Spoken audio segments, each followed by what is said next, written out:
Bonsoir chers téléspectateurs, bienvenue dans ce nouveau numéro de Santé d'abord, votre rendez-vous où nous parlons de soins et bien-être.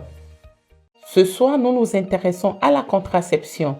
Quelle méthode contraceptive pour une bonne santé et une vie harmonieuse? Un spécialiste répond à toutes vos questions. Le syndrome des ovaires polykystiques, qu'est-ce que c'est concrètement? Vous aurez des détails sur cette affection gynécologique typiquement féminine. Merci de rester avec nous.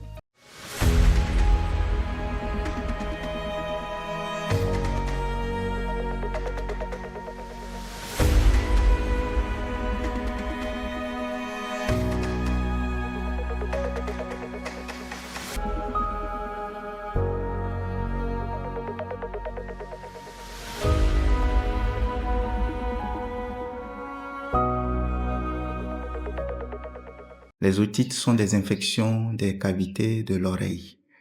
Alors, on n'entend pas cavité de l'oreille, la partie de l'oreille située derrière le tympan. Et chez l'enfant, c'est généralement cette partie derrière le tympan qui est souvent infectée. Et ça s'appelle otite moyenne. Et cette otite moyenne peut évoluer sur un mode aigu ou chronique. Et l'otite moyenne aiguë chez l'enfant est l'infection la plus fréquente avant 3 ans. Les otites sont des infections graves, surtout chez l'enfant qui est déjà un organisme faible. Et ces otites sont graves par leurs complications qu'elles peuvent donner. Et généralement, ces complications sont liées à l'extension de l'infection au niveau de l'oreille, aboutissant parfois à des surdités et à des troubles de l'équilibre chez l'enfant. Et si rien n'est fait, l'infection peut évoluer vers les méninges et donner une méningite chez l'enfant. Également, il y a des cas d'abcès du cerveau qu'on peut avoir chez cet enfant. Et ça peut conduire très rapidement au décès de l'enfant. Chez l'enfant, l'infection est favorisée par 2 situations. Alors, la première situation, c'est la béance d'un petit canal qui lie l'oreille et les fosses nasales chez l'enfant. Cette béance favorise rapidement le passage des germes chez un enfant qui est enrhumé vers l'oreille.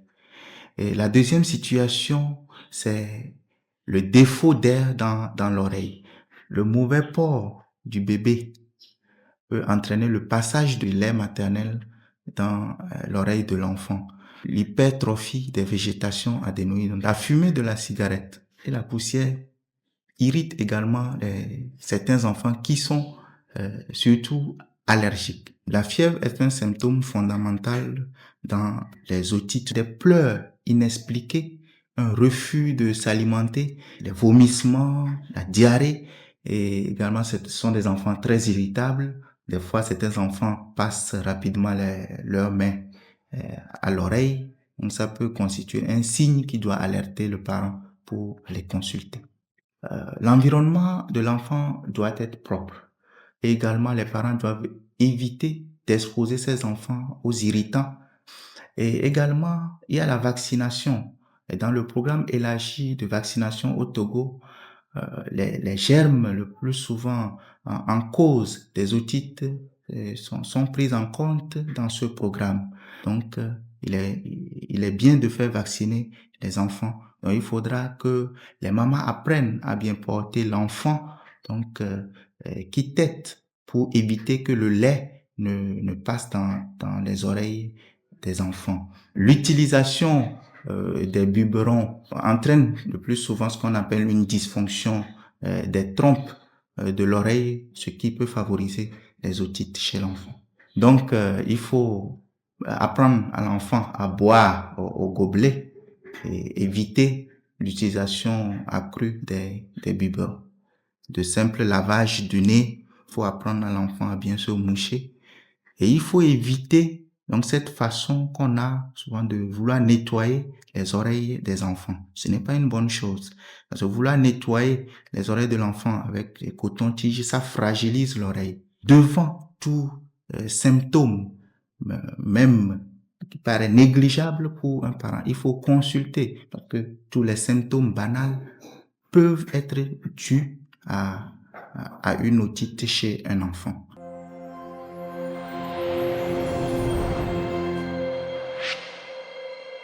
La sexualité fait partie intégrante de la vie de l'homme, pour la procréation pour certains et pour simplement du plaisir pour d'autres. Entre alors en jeu la complexe question de la contraception. Il est important d'en avoir toutes les informations utiles pour un meilleur choix et l'harmonie du couple. Mieux s'informer pour une contraception réussie, c'est ce que nous allons faire ce soir avec notre invité au plateau, Dr Bingo Mboche. Il est gynécologue obstétricien et chef service médical à l'ATBF. Docteur, bonsoir. Bonsoir, Olive. Bienvenue une fois encore sur le plateau de Santé d'abord. Merci. Merci pour tout ce que vous faites en matière donc, de formation à la population.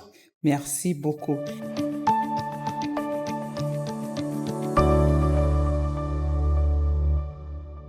Et alors, à la faveur de la Journée mondiale de la contraception qui est le 26 septembre de chaque année, Santé d'abord encore choisi de vous inviter pour que vous veniez nous informer davantage sur tout ce qui entoure la contraception.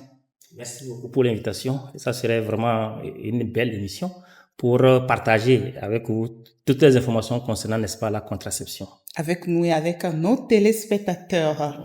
Comment la contraception est-elle perçue dans notre société? C'est ce que nous allons découvrir dans ce micro-trottoir. Moi, je suis musulman. Mettre l'enfant beaucoup, c'est bon pour nous. Parce que c'est Dieu qui donne. Mais quand je dis c'est Dieu qui donne, mais tu ne peux pas rester à la maison, la main croisée comme ça.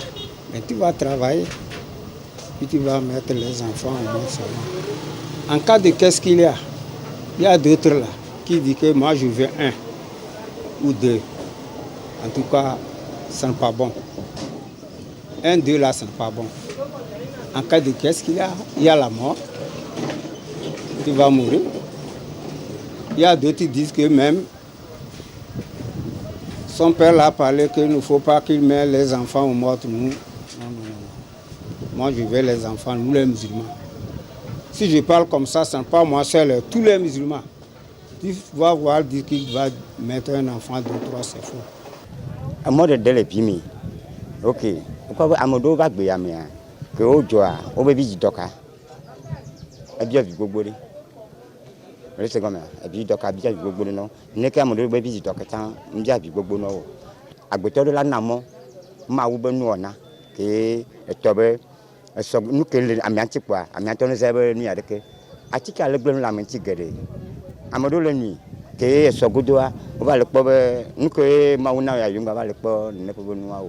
Donc, à l'Union Togo Gamia, Nam Pobonatabe, et puis que la domination noa, de Pomba Potolonti au Sojo.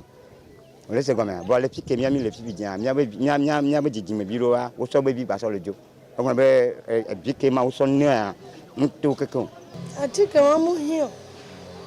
Ne mi nu a ti que wa egbera nu gbogbo le mi anti wa mi anto mi mu nya no. No le ti via, on to la nya le ko le yirua.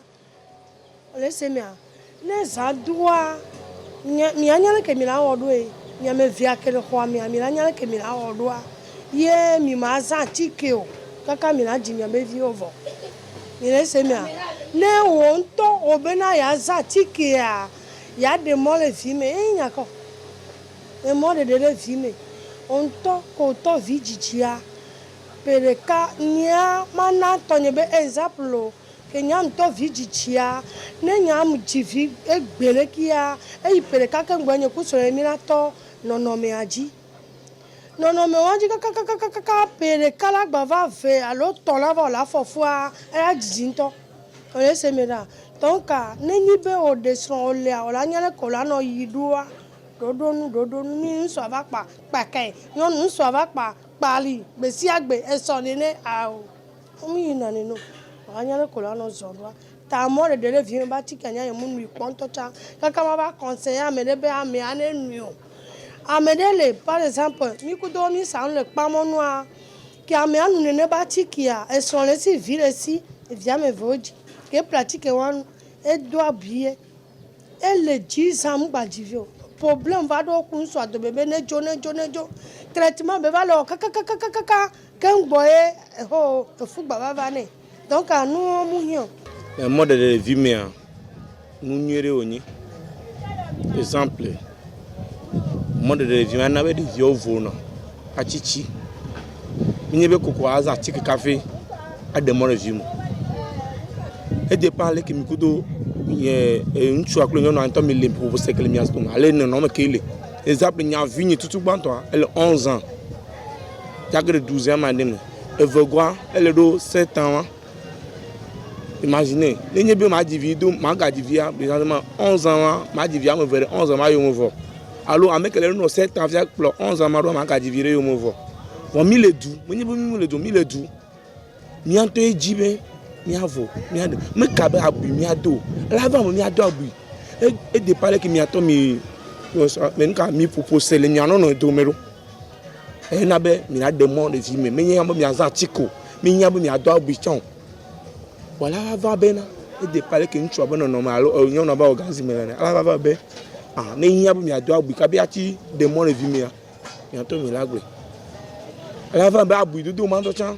Et que dans le grève na yon enfant ne fi que me va le ponchoa le gamonyu to adjoa problème est amro do abu avoir au fofu exemple le gbogore le nanto bonye la ponye me poe amro do abu ya ko o da abu avoir et ga ko va zan la abu de mbedu mi nya vio tam nyete ko nyebe no wonchu le nyonu mi le doa mi na mi akose leke mi azoro leke mi ato mi anu agbero leke monde de anu vi me na mi vio mi ato mi jia mi to ebe mi awe ne bon abuya cha nyoya la va be ngba ba gbe nu le mi anti le chom mi ngba zaga akpavo le bonia ya ni zaga le vie monde de di montio wa via me velasi dans 11 ans je vois le 7 ans mais pas différent que le no do meda parti di viro do vo mi anto eji nini.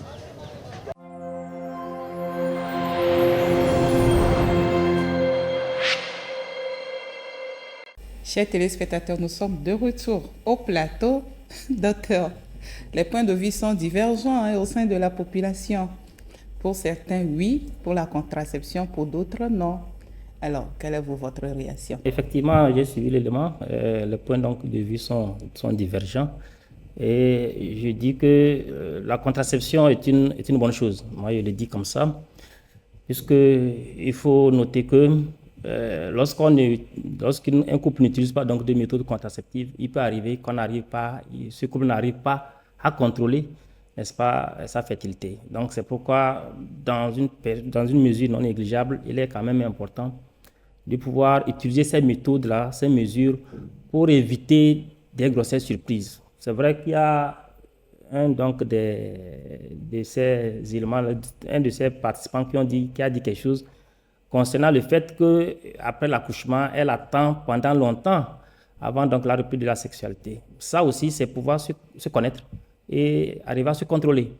Est-ce que tous les couples peuvent rester pendant longtemps sans activité sexuelle pour peut-être prétendre utiliser cette technique? C'est difficile. Mais si le couple pense pouvoir rester pendant 1 an, 2 ans après un accouchement, avant donc de recommencer l'activité sexuelle, il n'y a pas de souci. Mais lorsque le couple ne peut pas, il serait quand même important que le couple utilise une méthode pour éviter momentanément la survenue donc d'une grossesse. Parce que lorsque les grossesses sont très rapprochées, ça a aussi un risque sur la santé de la femme et un risque également sur la santé donc du bébé qui est déjà né et du bébé qui va venir. Donc c'est pourquoi c'est quand même important d'utiliser ces méthodes pour éviter la survenue donc d'une grossesse. Vous nous direz tout au long de ce grand plateau les avantages de la contraception et inconvénients s'il y en a. Il n'y a pas de souci. Mais d'entrée de jeu, comment définissez-vous de la manière la plus simple la contraception? Bon, la contraception, pour faire simple, c'est l'ensemble donc des méthodes naturelles ou modernes qu'on met à la disposition d'un individu ou d'un couple pour éviter momentanément ou définitivement la survenue d'une grossesse. Ça veut dire qu'on ne veut pas de grossesse, on utilise une méthode pour ne pas l'avoir. On ne veut plus de grossesse, on utilise également une méthode pour ne plus l'avoir. Donc c'est tout ça là qu'on appelle contraception. Il y en a des méthodes qui sont modernes et il y en a des méthodes qui sont naturelles. Nous allons peut-être développer les différents types de ces méthodes tout au long donc de l'émission. Et justement, dites-nous, docteur, vous avez cité deux types de méthodes, les méthodes naturelles et les méthodes modernes, n'est-ce pas? Alors, quelles sont ces méthodes qui sont naturelles et quelles sont ces méthodes qui sont modernes? Les méthodes naturelles sont donc les méthodes qui ne nécessitent pas l'utilisation de dispositifs. Donc, on se base sur la physiologie de l'organisme de la femme. Je vais insister plus sur la femme parce que c'est la femme qui pourra toutefois utiliser cette méthode naturelle. Et donc, on se dit que la femme est programmée à passer les règles une fois dans le mois. Et le cycle de la femme varie entre 21 jours et 35 jours, avec une moyenne donc de 28 jours. Donc, durant le cycle menstruel, la femme peut ovuler.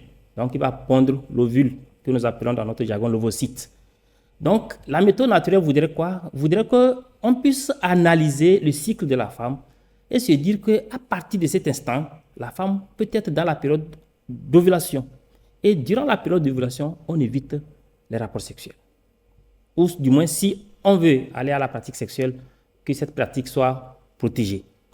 Donc, c'est comme ça qu'on peut définir de façon simple cette méthode naturelle. Cette méthode naturelle est très bénéfique, très avantageuse parce qu'il n'y a pas d'administration de médicaments sans coût et il n'y aura pas d'effet secondaire, d'effet non souhaité chez cette personne. Mais il y a assez d'échecs parce que le cycle menstruel de la femme n'est pas connu d'avance. C'est quand la femme passe les règles qu'on arrive à déterminer la durée du cycle passé. Donc, lorsque la femme est en train donc de faire ses calculs sur un cycle de 30 jours, en voulant éviter les pratiques sexuelles durant la période fertile, elle peut être surprise que le cycle-là ne sera pas de 30 jours. Et quand ce cycle n'est pas de 30 jours, vous convenez avec moi que cette méthode ne pourra pas marcher. La deuxième méthode naturelle, c'est la méthode que les femmes accouchées, les accouchées peuvent utiliser. La méthode MAMA, méthode de l'allaitement maternel et de l'aménorrhée.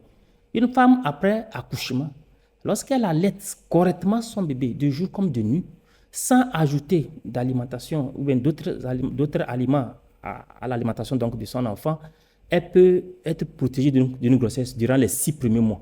Donc, c'est quand même important que la femme qui accouche, qu'elle allaite exclusivement son bébé et qu'elle n'ajoute plus autre aliment à l'alimentation donc du bébé et que durant cette période, qu'elle soit en aménorrhée. Aménorrhée, c'est l'absence de règles. Donc, durant les 6 premiers mois, ça peut jouer le rôle de contraception. Ça fait que la femme ne pourra pas tomber enceinte. Donc, c'est quand même une méthode qui est bénéfique et que nous souhaitons quand même que les femmes qui allaitent puissent l'adopter parce que là, elles s'occupent mieux donc, de leur bébé. Le bébé bénéficie donc des avantages de l'allaitement exclusif et également la maman est protégée de la grossesse. Donc, c'est les deux méthodes, si je peux le dire ainsi, qui sont qualifiées de naturelles. Il y a d'autres méthodes naturelles, mais qui n'ont pas vraiment prouvé leur efficacité, donc ne sont plus d'utilisation, comme le coït interrompu. Le coït interrompu, c'est cette technique-là où lors donc, de l'émission donc, de l'éjaculat, le partenaire est obligé de se retirer. Donc cette manière de procéder ne marche pas souvent et il y a assez de grossesse durant l'utilisation de cette méthode. Donc c'est le premier groupe des méthodes qualifiées donc de méthodes naturelles. Maintenant, le deuxième type donc, de méthodes sont des méthodes modernes où on utilise des dispositifs ou des médicaments pour contrôler ou bien pour bloquer d'une manière ou d'une autre tout le processus qui intervient dans la fécondation. La fécondation, c'est la rencontre entre l'ovule de la femme et le spermatozoïde. Et tout un processus est mis en place. Donc, pour éviter qu'il y ait cette rencontre, on peut soit utiliser des médicaments. Les médicaments vont empêcher les ovulations. Ça fera que la femme ne pourra plus ovuler. D'autres processus ou bien d'autres dispositifs vont peut-être empêcher la rencontre des gamètes. Ou d'autres dispositifs peuvent également dénaturer ou tuer les gamètes, aussi bien de l'homme que de la femme. Donc ces dispositifs-là qu'on utilise, tout ça rentre donc dans la panoplie des méthodes modernes. Parlant des méthodes naturelles, vous avez cité l'allaitement maternel exclusif. La femme, en pratiquant l'allaitement maternel exclusif, même si elle fait les rapports avec son mari, elle ne tombe pas enceinte. C'est ce que nos mamans doivent comprendre. C'est ce qu'on doit comprendre. Cette femme-là, après l'accouchement, on parle donc d'allaitement exclusif. Allaitement exclusif. Donc, qui allaite son bébé de jour comme de nuit. Il est recommandé qu'il faut faire téter son enfant au besoin. Donc, il ne faut pas dire non, le matin c'est 2 fois, le soir, non, non. Faites téter l'enfant au besoin. Donc, la femme allaite son bébé de jour comme de nuit durant les 6 premiers mois suivant un accouchement. Et lorsqu'elle pratique cet allaitement exclusif, elle n'ajoute plus autre aliment à l'alimentation donc de son enfant. Parce que si elle venait à ajouter autre aliment, l'enfant ne pourra plus téter à sa faim, parce qu'il serait un peu rassasié entre-temps. Et donc, du coup, le processus peut se lever. Le processus qui bloquait les ovulations peut se lever. Donc, du coup, lorsque la femme allaite correctement son bébé durant les 6 premiers mois, ça l'évite de tomber enceinte. L'abstinence aussi est une méthode contraceptive, n'est-ce pas, docteur? L'abstinence, même lorsqu'on parle donc des méthodes naturelles, c'est l'abstinence périodique. Il y a une méthode que nous appelons une méthode du collier du cycle.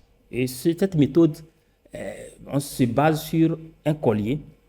Un collier Vous allez nous montrer. que je vais vous montrer. Un collier, donc le collier du cycle, voilà ce collier, avec différentes couleurs, avec un curseur qui est là. Donc lorsque la femme commence les règles, elle pousse le curseur sur la bille rouge. Voilà. Et chaque jour, elle pousse le curseur. Donc si aujourd'hui nous sommes au mardi, elle a commencé les règles, elle met le curseur sur la bille rouge. Demain, mercredi, elle met ça sur la bille café. Et chaque jour, elle pousse le curseur sur les billes jusqu'à ce qu'elle tombe sur la première bille blanche. Lorsqu'elle tombe sur la première bille blanche, elle continue pas à pousser. Mais durant cette période-là, c'est la période supposée fertile chez la femme. Donc, c'est que si elle pratique des rapports sexuels non protégés, elle risque donc de tomber enceinte. Donc, durant cette période où les perles sont blanches, elle doit s'abstenir. Donc, ça fait une abstinence périodique. Donc, elle continue par pousser chaque jour, jusqu'à ce qu'elle tombe sur les billes De couleur café. Et lorsqu'elle tombe encore, si le curseur se retrouve sur les billes de couleur café, elle peut reprendre l'activité sexuelle jusqu'à ce que les prochaines règles n'arrivent. Et donc, pour que les femmes puissent utiliser cette méthode-là, il faut qu'elles aient un cycle compris entre 26 et 32 jours. Donc, lorsque le cycle n'est pas compris entre cette période, elle ne peut pas l'utiliser. Il faut qu'on étudie le cycle de la femme sur les 6 derniers mois pour vraiment s'assurer qu'elle peut utiliser cette méthode pour que ça soit vraiment efficace. Donc, ça, c'est une méthode du cycle et qui se base sur une abstinence périodique. Maintenant, l'abstinence pendant longtemps est également peut-être utilisée comme une méthode et c'est peut-être ce qu'on devait même proposer aux adolescentes. Et c'est pourquoi nous, lors donc des sensibilisations, nous voudrons peut-être que les adolescentes retardent leur premier rapport sexuel. Donc c'est l'abstinence et ça permet d'éviter aussi bien les grossesses non planifiées et les infections sexuellement transmissibles. Les adolescents qui ne pratiquent plus aujourd'hui ces méthodes d'abstinence sont obligés d'aller vers ces méthodes modernes, n'est-ce pas, que vous allez prendre le soin de nous montrer, n'est-ce pas, docteur? Donc, les méthodes modernes. Et comme nous sommes avec les adolescentes, la méthode moderne par excellence, c'est le préservatif. Préservatif masculin, préservatif féminin. Et cette méthode-là, c'est une double protection. Ça protège aussi bien contre les IST, les infections sexuellement transmissibles, et ça protège aussi contre les grossesses non planifiées, non désirées. Donc, c'est une méthode par excellence. Et on a beaucoup sensibilisé, pincer et dérouler. Et donc, lorsqu'on prend les préservatifs, il est important de vérifier la date de péremption pour voir si c'est toujours d'actualité et s'assurer qu'il n'y ait pas donc de déchirure, de pertes par endroit. Et ça permet donc de vérifier la bonne fonctionnalité donc, de ce dispositif. Et ça se porte par le partenaire masculin, la verge en érection, pincée et déroulée. En dehors donc, du préservatif masculin, nous avons le préservatif féminin. Le préservatif féminin aussi, ça s'utilise. Lorsqu'on l'ouvre, on aura 2 parties et il y a une manière donc d'utiliser ce préservatif féminin. Et il a également les mêmes avantages que le préservatif masculin. L'autre avantage donc, de ce préservatif féminin, c'est qu'on peut l'utiliser 4 à 6 heures de temps même avant l'activité sexuelle. Ce qui est important, c'est que lorsqu'on utilise le préservatif féminin, plus la peine pour le partenaire masculin d'utiliser le préservatif masculin. C'est l'un ou l'autre. Donc c'est important. Et à chaque rapport sexuel, un préservatif. Si on veut en faire plusieurs, il faut plusieurs préservatifs. Il faut toujours savoir les conserver pour ne pas les abîmer. En dehors donc des préservatifs, qui protège aussi bien contre les grossesses non planifiées et les IST. Les autres méthodes que nous allons présenter ne protègent pas contre les IST. Et donc, c'est pourquoi on recommande que lorsqu'on veut peut-être éviter les IST, en plus des méthodes modernes, les autres méthodes, si on veut éviter les IST, il faut utiliser donc le préservatif masculin ou le préservatif féminin. Parmi donc ces méthodes, nous avons les pilules. Et les pilules, nous avons deux types de pilules. Les pilules où tous les comprimés ont la même couleur. Donc ces pilules sont faites donc à base d'hormones. L'hormone, c'est la progestérone, donc dans notre jargon. Le deuxième type donc, de pilules sont des pilules qui sont combinées. Donc quand on regarde, il y a deux types de couleurs. Il y a 21 comprimés qui sont blancs et 7 comprimés qui sont de couleur café. Donc c'est des pilules qui sont combinées. Ça, on a deux types donc, de produits dedans, la progestérone et l'oestrogène. Et donc, que ce soit les pilules à seul progestatif ou les pilules combinées, il y a une manière de le prendre, c'est de prendre ça tous les jours à heure fixe, pendant le nombre de temps qu'on veut éviter d'avoir une grossesse. Si c'est pendant 1 an, on est tenu de prendre ces pilules-là comme ça pendant 1 an. Il faut noter que ces pilules ont quelques effets secondaires chez certaines femmes. Chez certaines femmes. Ce n'est pas toutes les femmes. Il y a certaines qui vont prendre ça, elles n'auront même pas d'effet secondaires. Mais certaines vont prendre et développer certains effets non souhaités.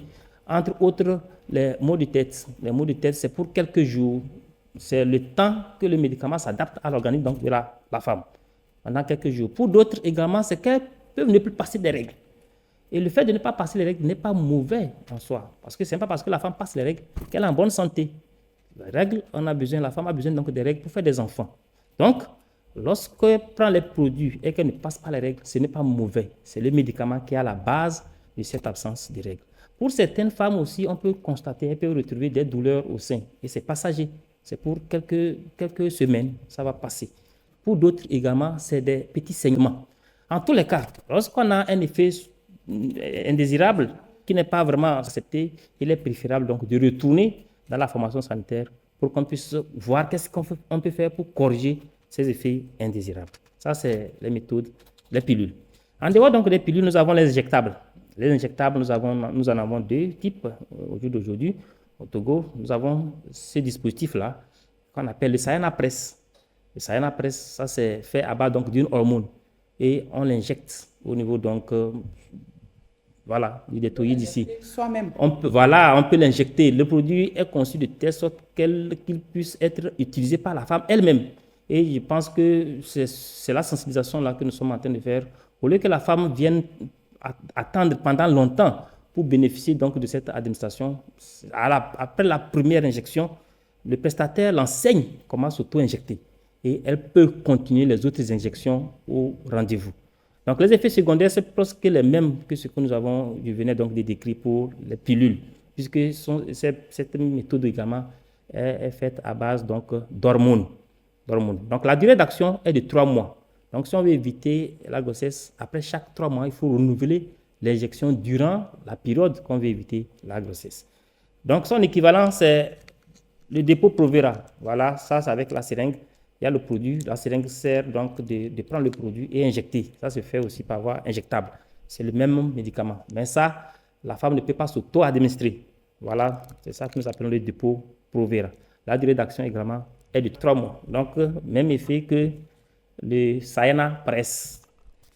En dehors donc de ces méthodes-là qui sont qualifiées de courte durée d'action, nous avons les implants.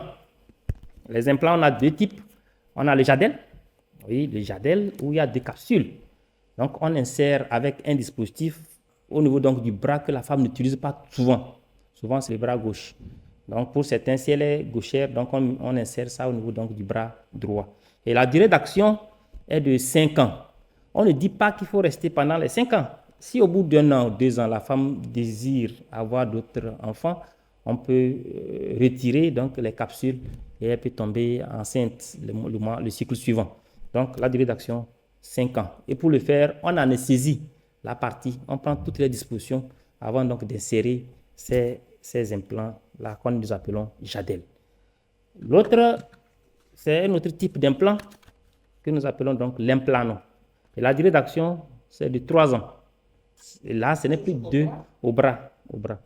Ça, c'est ce qui a été retenu au Togo. Dans certains pays, on l'insère à une autre partie. Mais au Togo, il est convenu qu'on insère ces implants au niveau du bras non dominant. Et donc ici, c'est une seule capsule et la durée d'action donc de 3 ans. Toutes ces méthodes-là, les pilules, les injectables et les implants sont des méthodes hormonales. Donc les effets secondaires sont presque identiques. Voilà. Et ça, c'est la méthode qu'on appelle le dispositif intra-utérin, le stérilet. Donc c'est un petit matériel. Donc tout ce qu'on voit, c'est pour pouvoir insérer le petit matériel. Ce qu'on insère, c'est ce qui est petit là. Donc au bout, c'est ça seulement qu'on insère. Ce n'est pas tout le matériel qui rentre dedans. Donc c'est cette petite chose-là qu'on insère dans l'utérus. L'utérus, c'est là où le bébé reste.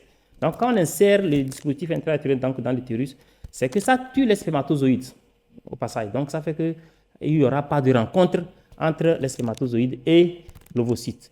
Donc ce dispositif, lui, n'agit pas sur l'ovulation. Il n'agit pas sur l'ovulation. Donc ce qui fait que la femme qui est sous DIU peut continuer à avoir ses règles sans problème. Alors que les autres méthodes, agissent sur les ovulations et ce qui fait que, parfois, d'accord, dans certains cas, même le plus souvent, c'est pourquoi pour ces méthodes hormonales, il y a plusieurs verrous de sécurité. Ça bloque les ovulations, ça rend la glande cervicale épaisse et là où le bébé va rester normalement, ça rend l'endomètre non approprié. Donc, c'est les 3 verrous de sécurité de ces méthodes hormonales. Alors que le dispositif intra-utérin ne crée pas cela, ça empêche la rencontre des gamètes. En dehors donc de ça, nous avons la contraception d'urgence. C'est vrai que ce n'est pas une bonne méthode à proposer, mais dans certaines situations d'urgence, on est obligé donc d'utiliser cette contraception d'urgence pour éviter une grossesse non planifiée, non prévue. Et l'utilisation, c'est une fois. Et on recommande qu'au cours d'une année, qu'on ne dépasse pas 2 utilisations de cette contraception d'urgence qu'on appelle la pilule du lendemain. Oui, vraiment, c'est la pilule du lendemain. Donc, il ne faut pas qu'on s'adonne à ce contraceptif d'urgence. Lorsqu'on utilise déjà 2 fois ces contraceptifs dans les 2 mois suivants, ça veut dire qu'on a besoin, ça veut dire que la femme a besoin d'une méthode contraceptive. Donc, il est important de venir adopter une bonne méthode contraceptive. Donc, pour terminer, c'est les méthodes de stérilisation. La vasectomie chez l'homme et la ligature des trompes chez la femme. Et ces 2 méthodes-là sont réservées aux couples qui ne désirent plus avoir d'enfants. Ce sont des méthodes irréversibles. Ce sont les méthodes irréversibles. D'accord. Et comment choisir sa méthode contraceptive, docteur? Oui, pour choisir la méthode contraceptive, il y a un bilan. Quand on parle de bilan, ce n'est pas un bilan, ce ne sont pas des analyses. Il y a un examen que le prestataire doit faire à la femme. Et en fonction de son état de santé, on pourra voir quelle est la méthode qui pourra mieux aller avec cette dernière. Toutes les méthodes ne peuvent pas être utilisées par toutes les femmes. Quand nous prenons un exemple, une femme qui a une boule dans le sein ne peut pas utiliser les méthodes hormonales, par exemple. Une femme qui a une tension, qui a une hypertension artérielle ne peut pas utiliser également ces méthodes hormonales. Vous voyez, donc une femme qui a des fibromes utérins, des boules au niveau donc de l'utérus, ne peut pas utiliser le dispositif intra-utérin. Donc c'est pourquoi avant d'utiliser une méthode, il y a cet examen clinique que le prestataire doit faire avant donc de savoir quelle est la méthode qui peut être utilisée par cette femme en fonction donc de son état de santé. Vous avez commencé par nous citer les avantages de ces méthodes contraceptives, mais je voulais bien quand même que vous reveniez en plus en détail sur tous ces biens que ces méthodes peuvent apporter à l'homme ou à la femme ou au couple. Les avantages sont énormes et je vais déjà commencer par la réduction donc, du taux de décès maternel. Parce que, vous savez, les décès maternels, c'est en rapport avec la grossesse. Les études ont montré que lorsque les méthodes contraceptives sont correctement bien utilisées, ça permet d'éviter les décès maternels à hauteur de 30%. Donc, c'est quand même quelque chose. Donc, en dehors des décès, c'est les morbidités, des situations de séquelles qu'on peut avoir après un accouchement, comme les fistules obstétricales, les déchirures donc du périnée. Donc, ce sont des choses que la contraception bien utilisée permet d'éviter. En dehors donc de ça, c'est le bien-être du couple, mère et enfant. Lorsque la femme utilise une contraception, elle a le temps donc de récupérer totalement de l'accouchement pour penser avoir une autre grossesse. Et ce temps permet à ce que l'enfant qui est né puisse pouvoir grandir et bénéficier donc des avantages de l'allaitement exclusif. Parce qu'une femme qui accouche et au bout de 6 mois tombe enceinte, dans notre contexte africain, togolais, c'est qu'on a tendance à ne plus nourrir cet enfant qui est vivant avec le lait maternel. C'est ça. Alors que les pédiatres nous disent qu'on pouvait continuer l'allaitement jusqu'à ce que l'autre enfant ne naisse. Mais dans notre contexte, notre société ne voudrait pas. Et donc, du coup, à 6 mois, on est censé sevrer cet enfant-là. Et ce sevrage peut avoir donc des conséquences sur son développement. Donc, si la femme utilise une méthode contraceptive, elle aura le temps de s'occuper de son enfant. L'autre avantage, c'est la réduction donc, de la délinquance juvénile. Parce que ce qu'on constate, c'est vrai, lorsqu'on a peu d'enfants, on peut les contrôler. Mais lorsqu'il y en a tellement, on ne sait plus comment faire pour contrôler ces enfants. C'est vrai que ce n'est pas partout pareil, mais ce que nous constatons, il y a beaucoup d'enfants de rue. Et c'est parce que les parents ne cherchent même pas à savoir où sont ces enfants à 23 heures, qui sont encore dehors. Donc, si on arrive à faire le nombre d'enfants qu'on pense pouvoir supporter, ça permettra à ce qu'on puisse avoir un regard sur chaque enfant. Et ça permettra également à ce qu'on puisse être en mesure donc, d'envoyer tous les enfants à l'école. Donc, éducation pour tous. Et donc, c'est pour éviter tout ça qu'on se dit que lorsqu'on utilise les méthodes contraceptives, ça permet quand même de pouvoir contrôler sa famille et mettre chacun à l'aise. Donc, voilà un peu résumé ce que je peux dire par rapport aux avantages.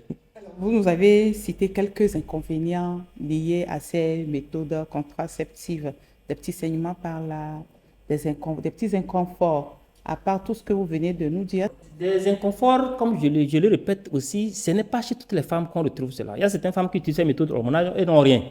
Mais il y a d'autres qui vont utiliser, qui vont avoir des problèmes. Et comme je l'ai dit, si on rencontre des difficultés, des problèmes, lors donc, de l'utilisation d'une méthode, on arrête la méthode. Et donc, c'est pourquoi, lorsque la femme a donc de ces plaintes, il est important qu'elle retourne dans une formation sanitaire et dire cela au prestataire. Et en fonction donc, de son état, de l'effet non souhaité, on pourra voir est-ce qu'il faut prescrire des médicaments pour corriger cela ou il faut arrêter la méthode. Nous rencontrons donc de ces petits bobos qui sont là, mais on gère au quotidien. Et il faut noter aussi que parfois, il faut peser les avantages et les inconvénients. Entre avoir une grossesse rapprochée, une grossesse précoce, comparée à quelques céphalées, maux de tête qu'on peut gérer, le choix est parfois clair. Alors, Dr Mboche, la TBF, l'Association togolaise pour le bien-être familial, œuvre aux côtés de l'État togolais depuis 50 ans. 50 ans au service de la population, c'est énorme. C'est énorme, et nous disons merci à l'État togolais pour tout ce qu'il fait pour nous, pour l'institution, pour que nous soyons toujours vivants. Parce que peut-être dans certains pays, les associations membres n'existent plus.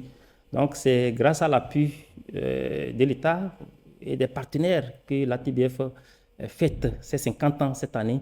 Et nous continuons par accompagner l'État, le ministère de la Santé, dans la santé de la reproduction. Parce qu'il faut noter que la TBF est une association membre de l'IPPF, qui est la fédération mère.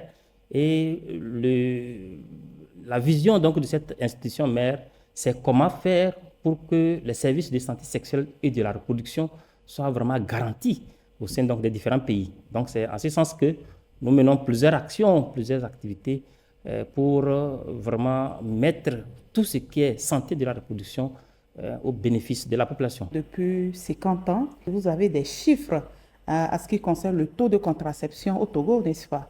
Oui, la prévalence contraceptive. La TBF contribue à la prévalence contraceptive, donc sur le plan national. Et les dernières estimations permettent de dire que la TBF contribue à hauteur d'un 5e donc, du capital comme prévalence contraceptive, puisque nous avons plusieurs stratégies que nous déployons sur toute l'étendue. Donc, c'est ce qui fait que la TBF arrive à pouvoir contribuer à hauteur donc, de ce taux. Au jour d'aujourd'hui, la prévalence contraceptive, toutes les méthodes se situent autour donc, de 24% au Togo.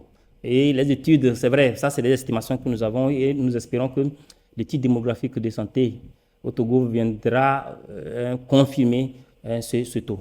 Toutes ces méthodes que vous venez de nous citer, sont-elles à la portée de toutes les bourses? Sont-elles à la portée de toutes les bourses? Je peux dire oui, je peux dire non. Et c'est pourquoi plusieurs stratégies sont mises en place. Oui, le premier paramètre, c'est la disposition géographique. Parce que nous n'avons pas de formation sanitaire dans tous les milieux du pays. Donc, ce qui fait que des stratégies comme la clinique mobile, la distribution à base communautaire ont été développées pour que les populations qui sont éloignées, les populations qui n'ont pas donc de formation sanitaire puissent néanmoins bénéficier donc de ces méthodes contraceptives. Le deuxième aspect d'accessibilité, c'est le coût. Et nous disons que ces stratégies-là qu'on fait dans les milieux reculés, c'est à 0 francs. À 0 francs. C'est seulement donc dans les milieux ruraux, les milieux urbains, qu'il y a une contribution de la part donc, du bénéficiaire. Et nous avons constaté que même cette contribution, parfois, dérange certains bénéficiaires parce qu'ils n'ont pas donc de moyens pour pouvoir se le payer.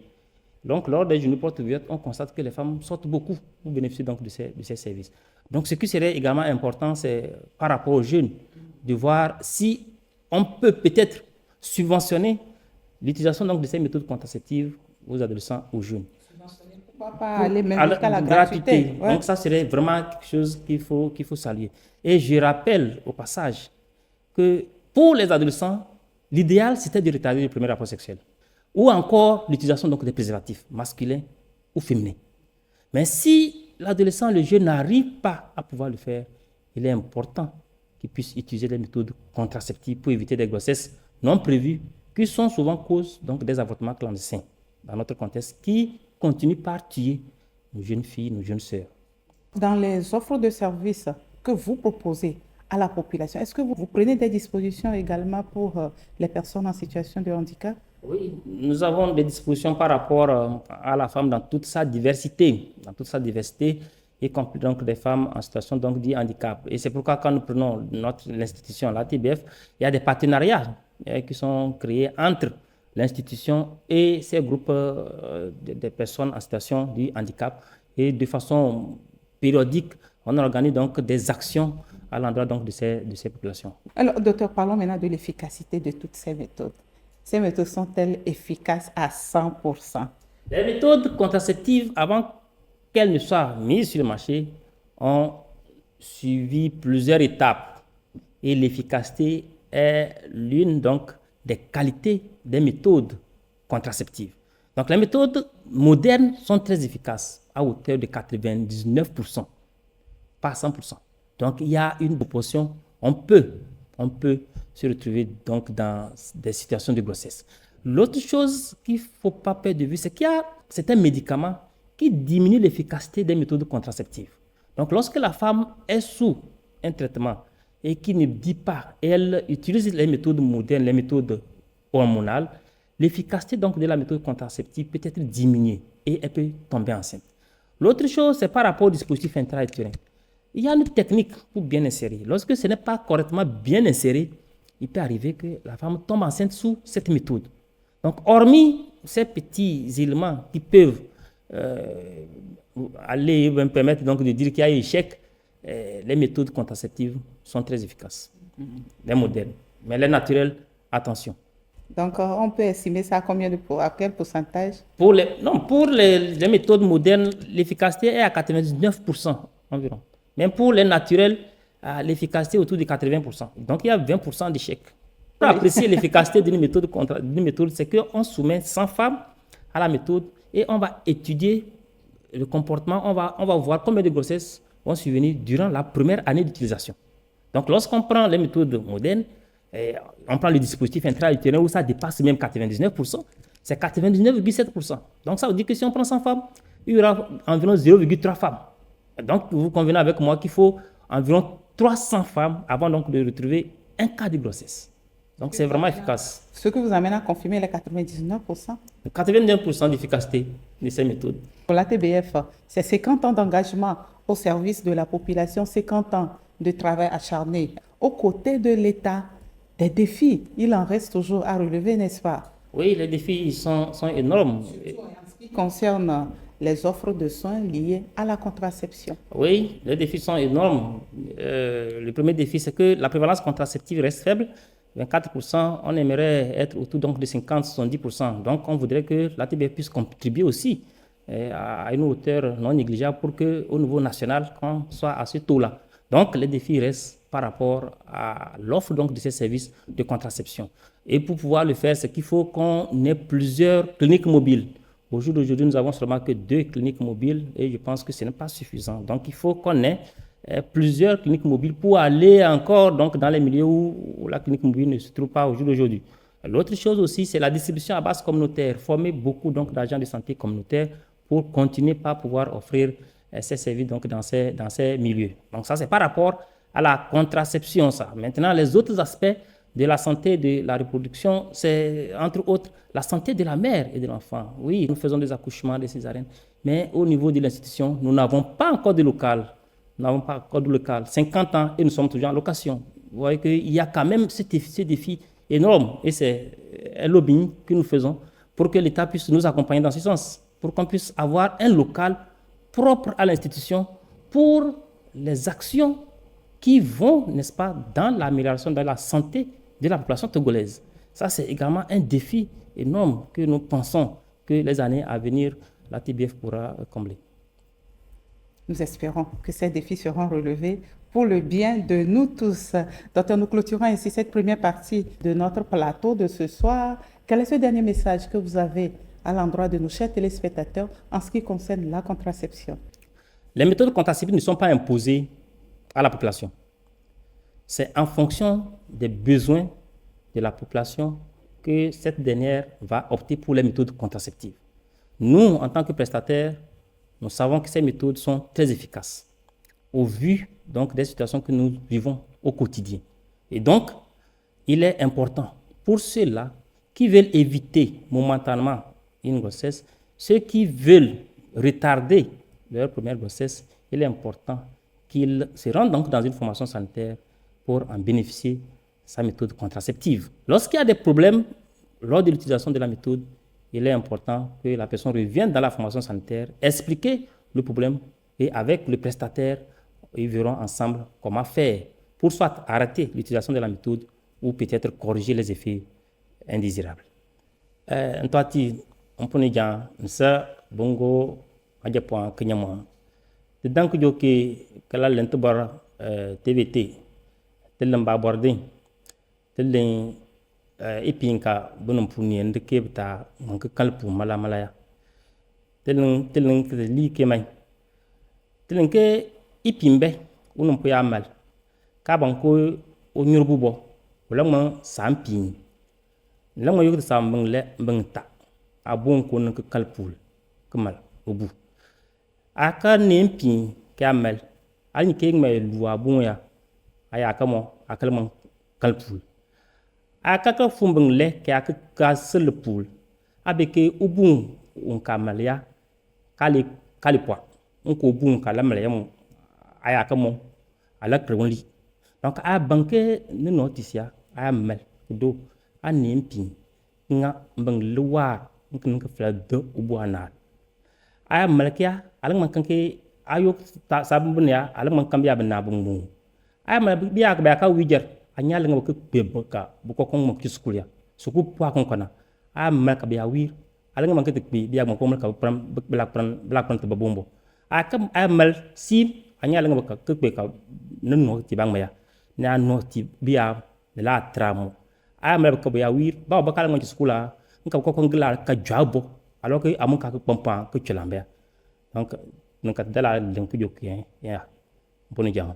Voilà, fidèles téléspectateurs, nous clôturons ainsi ce grand plateau consacré à la contraception à la faveur de la journée mondiale de la contraception célébrée chaque année le 26 septembre. Et nous sommes avec Dr Bingo Mboche. Restez avec nous car nous allons parler dans la dernière partie de cette émission des ovaires polykystiques. On se retrouve tout de suite.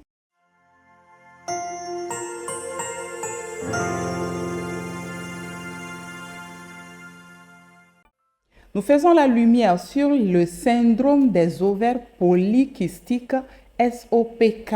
Cette maladie dont on ne parle pas souvent, mais qui touche environ 6 à 13% des femmes dans le monde. Qu'est-ce que c'est que cette maladie? Quelles sont ses causes? Et comment impacte-t-elle la vie et le quotidien des femmes qui en souffrent? Pour avoir des réponses à toutes ces interrogations, nous sommes toujours avec notre gynécologue, Dr Bingo Mboche. Il est le directeur médical de l'ATBF. Docteur, bonsoir, merci d'être avec nous. Bonsoir.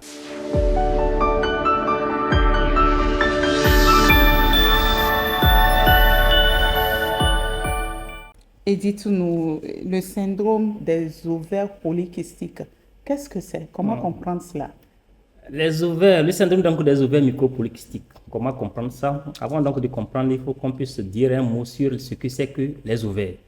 Quand nous prenons l'appareil génital de la femme, nous avons la partie externe que nous voyons. Il y a une grande partie qu'on ne voit pas. Et la partie qu'on ne voit pas est représentée essentiellement par le vagin, l'utérus, les trompes et les ovaires. Il y a 2 ovaires pour la femme, gauche et droit. Les ovaires abritent en leur sein des petites boules que nous appelons follicules. Et c'est ces petites boules-là qui vont évoluer à partir donc d'un moment et libérer l'œuf chez la femme. Donc, la femme vient avec un capital de follicules. À la ménopause, le nombre de follicules est épuisé. Donc, ce qui fait que la femme ne passe plus les règles.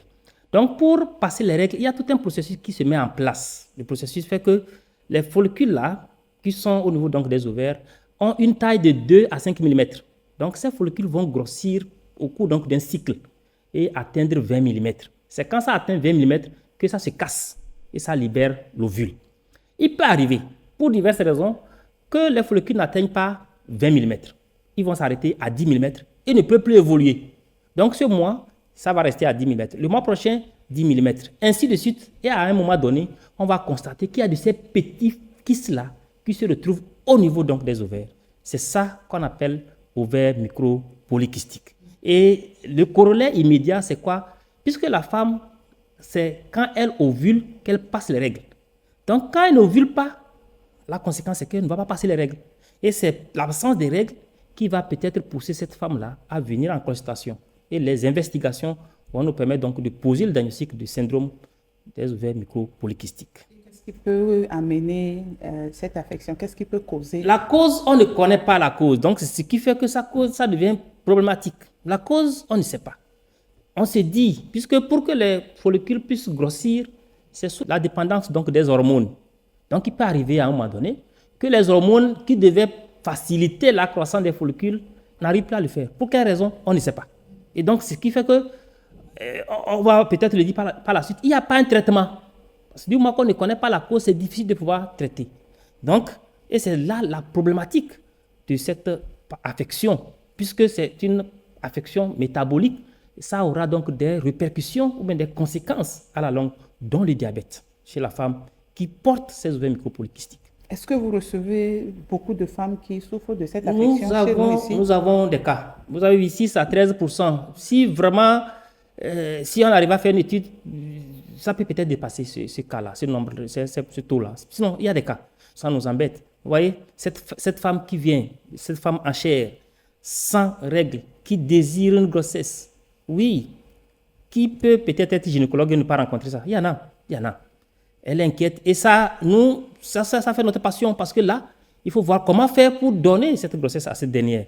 La multitude donc des examens, la multitude donc des traitements qu'il faut mettre en place pour que cette dernière puisse avoir une grossesse. Donc, il y a des cas de ces syndromes et parfois, on arrive à donner cette joie au couple ou à la femme avec la naissance, mais parfois, c'est difficile.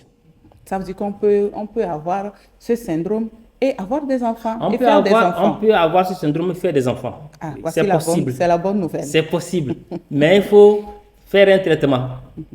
Et quels sont les signes cliniques les plus courants de cette affection? Les signes cliniques les plus courants sont, entre autres, l'absence des règles. La femme est programmée à passer les règles chaque mois. Et la durée du cycle, c'est entre 21 et 35 jours. Donc, il arrive à un moment donné que la femme peut faire 3 mois, 4 mois sans passer les règles. Ou elle va passer dans l'année, elle va passer les règles 2 fois. Ça, c'est un premier des signes. Le deuxième des signes, c'est que les petits kystes-là qui restent là vont commencer par sécréter les androgènes. Les androgènes sont les hormones qui sont majoritairement sécrétées par les hommes.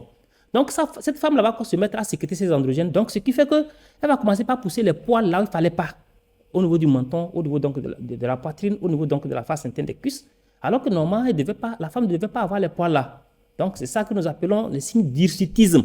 Donc, cette femme va se mettre à avoir les poils à ces endroits.